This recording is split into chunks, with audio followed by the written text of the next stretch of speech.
گندم کے حساب سے اگر دینا ہے، اچھا پھر اسی طرح اگر کھجور کے حساب سے دینا ہے تو اس کو ڈبل کر لیا جائے جی. اور اب مثال کے طور پہ کھجور مارکیٹ میں 500 روپے کلو ہے اور ایک کھجور 500 روپے پاؤ بھی ہے. اب بندہ یہ دیکھے کہ وہ کیا چاہتا ہے کہ اس کے دسترخوان پر کیا چیز پڑی ہو، تو وہی چیز دوسروں کے دسترخوان پر جانی چاہیے. اور اللہ کی راہ میں نیکی تب ہی ملے گی جب ہم اپنی محبوب چیز خرچ کریں گے، پسندیدہ چیز خرچ کریں گے. اور اصل مقصد چیز خرچ کرنا نہیں، اصل مقصد ہے اس کی اطاعت کرنا اور اس کی بات سننا اور بات ماننا. مقصد ہے اللہ کے حکم کے آگے سمعنا اور اطعنا کہنا. اور اگر ہم نبی مکرم صلی اللہ علیہ وآلہ وسلم کے دور مبارک کو دیکھیں، صحابہ کرام کو دیکھیں، تو مقصد تمام کا صرف روپیہ خرچ کرنا نہیں ہوتا تھا. وہ کسی کو کچھ دیتے تھے، جس طرح پہلے ابھی اس پر سیر حاصل بات ہوئی، عزت نفس مجروح نہیں ہوتی تھی، اور وہ اتنا دیتے تھے کہ بعد میں وہ لینے والا نہیں، وہ دینے والا بن جایا کرتا تھا. بہت خوب، بہت خوب. بیرسٹر صاحب، جیسے کہ سب سے بڑی خوشی ایک جیسے روزہ دار کے لیے افطاری کے وقت ہوتی ہے کہ آپ سارا دن بھوکے پیاسے رہتے ہیں، ایک پریکٹس میں رہتے ہیں، پھر اس کے بعد آپ افطاری کا انتظار کر رہے ہوتے ہیں، ویسے ہی ماہ رمضان کے بعد ایک خوشی جو آتی ہے وہ آپ کے لیے عید الفطر کی صورت میں آتی ہے. تو اس عید کی خوشیوں میں آپ جو فطرانے کی اگر ہم امپورٹنس کی بات کر رہے ہیں، آپ اسے کس طرح سے دیکھتے ہیں؟ دیکھیے، میں نے تو پہلے کہا ہم بھی بچپن سے دیکھ رہے ہیں. اب تو رمضان پچھلی 2-3 دہائیوں میں اتنا تبدیل ہو گیا ہے جی. اور عیدیں اتنی تبدیل ہو گئی ہیں، تو 1400 سالوں میں کتنے تبدیل ہو گئے ہوں گے، اسے آپ اندازہ کریں. مطلب نا ہر چیز کمرشلائزیشن کی طرف بہت زیادہ ہے اور دکھاوے کی طرف بہت زیادہ جا رہی ہے. اب اسے آپ اندازہ کریں کہ 14 صدیوں کا میں کس طرح کروں گا کہ آج روزے کی وہی کیفیت ہے جو 1400 سال پہلے تھی. تو میں یہ سمجھتا ہوں کہ جس طرح بات ہوئی اور بارہ اسے کھولا بھی جا رہا ہے، یہ خوبصورت بات ہے. یہ گندم کا اور یہ تو ایک ہیں ٹیکنیکلٹیز اور ڈیٹیلز. اسلام ڈیٹیل سے زیادہ جس پہ زور دیتا ہے، جب یہ اس کا مقصد یہ ہے، گندم ہے، چاول ہے، کھجور ہے، فلاں ہے، مقصد یہ ہے کہ جو خود کھاتے ہو وہ انہیں کھلاؤ، جو خود پہنتے ہو وہ انہیں پہناؤ. مقصد یہ ہے، مقصد یہ نہیں کہ کیلکولیٹر لے کے بیٹھ جاؤ اور 10 پیسے اور 15 پیسے کا بھی حساب شروع کر دو. تو یہ انسان، اگر میں نے پہلے کہا کہ رمضان میں عادت بنا لیں، ہمارا تو یہ اسلوب ہے، ایک عرصے سے ہے. جو لوگ ہمارے گھر کو امن گھر کو جانتے ہیں انہیں پتہ ہے کہ ہم افطاری کرتے ہیں تو سب کے ساتھ بیٹھ کے کرتے ہیں. عید مناتے ہیں، ہم نہیں کہتے کہ فیملی کو ہمارے وقت کی ضرورت ہے. فیملی تو ہر وقت ہی ہمارے ساتھ ہے. کب نہیں ہوتی؟ رات کو میں فیملی کے ساتھ ہی ہوتا ہوں، تو ان کے ساتھ انہیں بھی فیملی سمجھے نا. ایکسٹینڈڈ فیملیاں ہی خوبصورت ہوتی ہیں. جی جی، یہ چھوٹی چھوٹی فیملی کرتے رہنا بڑا مشکل ہے. ایکسٹینڈڈ فیملی کرے نا. معاشرت کے اندر یہ جو فیملی ہے، جو خاندان ہے، یہ کہنے کے لیے تو نہیں ہے کہ امت واحدہ ایک جسم کی مانند ہے، کہنے کے لیے نہیں ہے، عمل کرنے کے لیے. کہنے کے لیے تو یہ باتیں ہیں، محض باتیں. تو میں یہ سمجھتا ہوں کہ آپ کو لوگ جو خود پہنیں وہ پہنائیں کسی کو، جو خود کھائیں وہ کسی کو کھلائیں، اور دعوتوں کا انعقاد کریں. ہم تو اپنا یہ جو جتنا ہمارا، ابھی میں اس لیے یہ بات کر رہا ہوں، کم از کم ایک اس لیے نہیں کیونکہ ہوتا ہے لوگوں کے لیے. ہم اب یہ جب عید الاضحیٰ آتی ہے تو ہم جتنی قربانی کرتے ہیں، باہر کھانا پکاتے ہیں دیگوں میں، اور وہ لوگ جنہیں لوگ چھچڑے بانٹ رہے ہوتے ہیں تیسرا حصہ، وہ سارے کھانا ہمارے گھر ہی کھاتے ہیں اور ہم ان کے ساتھ بیٹھتے ہیں، کھانا کھاتے ہیں. جی، تو میں یہ سمجھتا ہوں کہ آپ وہ چیزیں کریں جو کرنے کی ہیں. بتانے کی تو سارے بتا رہے ہیں. اور ایک آخری بات سے میں کروں گا. دیکھیے، میں نے جہاں سے بات کو شروع کیا تھا کہ خدا غیب ہے، اور اگر وہ میرے اندر بھی موجود ہے نا تو غیب کی صورت میں موجود ہے. امر ربی، اس کا جو میری روح ہے غیب کے. اب یہ میں جتنا کثافت یعنی کہ مادیت، دنیا اور ظاہر سے دور ہوتا جاؤں گا اور اپنے باطن کی طرف جاتا جاؤں گا، اتنا میں خدا کے قریب ہوتا جاؤں گا. نماز، روزہ، حج، زکوٰۃ، یہ ساری یہ چیزیں ہیں کہ میری زندگی میں اللہ واقعی اکبر ہے یا نہیں ہے. اگر میرے وقت میں 12 گھنٹے سے 1 منٹ اوپر اللہ کا ہے نا، 12 گھنٹے اور 1 منٹ، تو پھر میرے لیے اللہ اکبر ہے. اگر میرے مال میں، میرے تخیل میں اللہ اکبر ہے تو پھر وہ اکبر ہے. محض کہنے سے میرے لیے پھر وہ بہت خوب. آپ نے گفتگو کا سلسلہ اتنا خوبصورت ہے کہ اسے روکنے کو قطعاً دل نہیں چاہ رہا، لیکن آپ سے اجازت بھی لینی پڑتی ہے کیونکہ وقت ہمارا یہیں پر ختم ہوا چلتا ہے. علامہ عبدالرشید ترابی صاحب، آپ کی آمد کا بہت بہت شکریہ. انا سکینہ، آپ کی آمد کا بھی بہت شکریہ. مفتی بہرام صاحب، آپ کی آمد کا شکریہ. بیرسٹر عامر صاحب، آپ کی آمد کا بھی بہت شکریہ. ناظرین، سیرت رمضان کا سلسلہ جاری رہے گا اور ہم یہ کوشش کر رہے رہے ہیں کہ ہر دن ایک نئے موضوع کے ساتھ آپ کی خدمت میں حاضر ہوں اور یہ جاننے کی کوشش کریں کہ اس کے حوالے سے احکامات خداوندی کیا کہتے ہیں اور احادیث نبوی کیا کہتی ہیں، کیونکہ ہم نے اس ماہ سیام کے اندر جہاں یہ سیکھنا ہے کہ ہم نے کس طرح سے عبادت کرنی ہے، وہاں ہم نے یہ بھی سیکھنا ہے کہ تزکیہ نفس ہم نے کس طرح سے کرنا ہے۔ اپنی میزبان فائزہ بخاری کو کل تک کے لیے اجازت دیجیے، لیکن جانے سے پہلے انا سکینہ ایک خوبصورت سا کلام۔ میں لج پالا دل لڑ لگی ہاں میرے تو غم پرے رہندے، میں لج پالا دے لڑ لگی ہاں میرے تو غم پرے رہندے، میری آسا امیداں دے صدا بوٹے ہرے رہندے، میری آسا امیداں دے صدا بوٹے ہرے رہندے،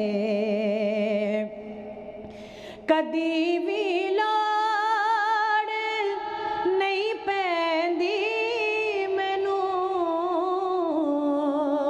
در در تے جاون دی، کدی بھی لوڑ نہیں پیندی مینوں در در تے جاون دی، میں لج پالا دی منگتی ہاں میرے پلے بھرے رہندے، میں لج پالا دی منگتی ہاں میرے پلے بھرے رہندے، دعا منگیا کرو سنگیو کتے مرشد نہ رس جاوے، دعا منگیا کرو سنگیو کتے مرشد نہ رس جاوے، جنا دے پیر رس جا دے او جوں دے وی مرے رہندے، جنا دے پیر رس جا دے او جوں دے وی مرے رہندے، میری آسا امیداں دے صدا بوٹے ہرے رہندے، نیازی مینوں غم قادا میری نسبت ہے لاسانی، نیازی مینوں غم قادا میری نسبت ہے لاسانی، کسے دے رین جو بن کے قسم رب دی کھرے رہندے، کسے دے رین جو بن کے قسم رب دی کھرے رہندے، میری آسا امیداں دے صدا بوٹے ہرے رہندے، میں لج پالا دے لڑ لگی ہاں